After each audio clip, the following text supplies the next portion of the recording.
Welcome to episode 4. This one's not going to be about theory, it's going to be about technique, and a particular technique which I use a lot, and that's barring. I know that a lot of people in the jazz world don't think much of it.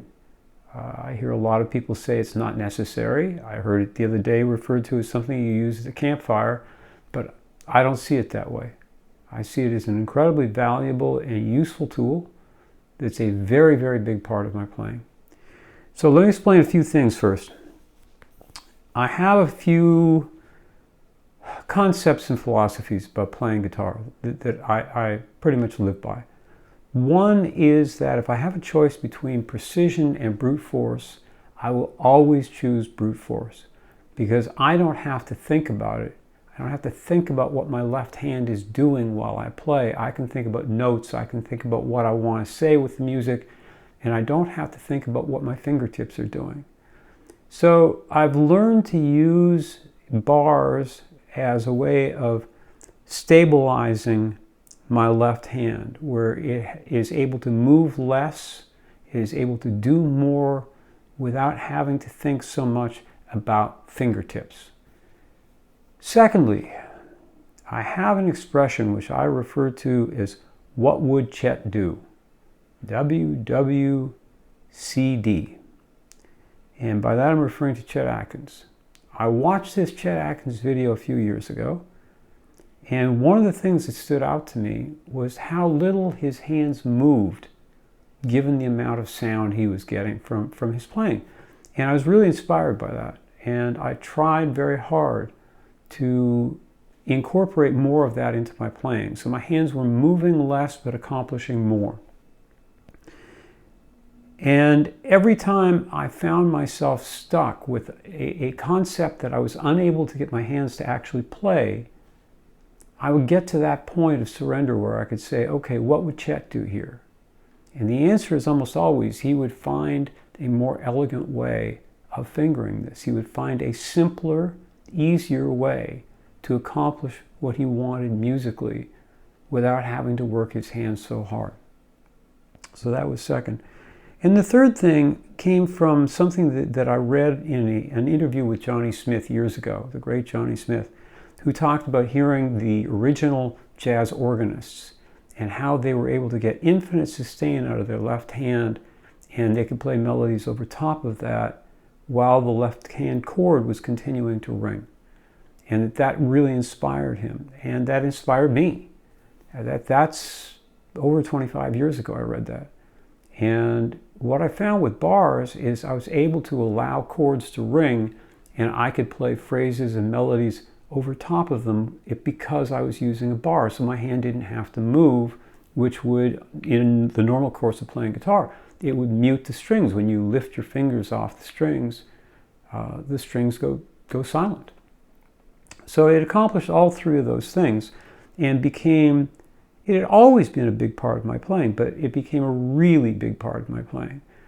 So yesterday I sat down and I did some close-ups with a video camera of 3 snippets. And the first one is 17 chords in all, and all but 3 are barred. And it's not like I set out to do that. I just played this passage the way I would normally play it. And this is the way it comes out. The next one, I believe, was 7 chords, and all of them are played off a single bar, which means that my left hand doesn't move once through all 7 chords. It's all played in the same position. It's almost as though I have an immediate movable capo that moves up and down the neck with me as I play. And the third one, I think, is 13 chords, and they're all off a single bar, a single position, until the last chord it finally releases and moves up the neck. So what you'll see is 3 things. Really, predominantly, you'll notice 3 things. One is I can lay a bar down and build a chord moving up the fingerboard from that. 2 is I can have a chord which is above the bar, and what the bar is doing is it is fingering the lower, in terms of the fingerboard, it's fingering lower notes. So I can play complex shapes that you can't play with fingertips. I can get 5 different notes, or sometimes even 6 different notes in a chord because of that bar. And then finally, you'll also hear in the very first example, you'll hear me playing some melody notes and some phrases over top of chords, because my hand then just becomes stationary while I play those notes, and the chord can ring through that. So you hear chords being played over top, or rather you hear phrases being played over top of chords. So it's another example of common wisdom doesn't have to dictate to you, doesn't have to dictate to me. I get to play the way I want to play. I get to play in a way that allows me to bring my musical vision into reality. So regardless of what other people may say about bars, they are very useful to me. And I know I'm not the only one. I mean, Lenny Breau used bars. Flamenco players use bars. I've seen Al Di Meola play bars where I guess his finger must be much longer than mine, because I've seen his index finger extend ½ an inch over the basic side of the fingerboard. So this is not unique to me, but it is something that goes against the common logic. And so, you know, we all have to remember the common logic is not a set of rules. We all get to determine how and what we play. So that's going to be it.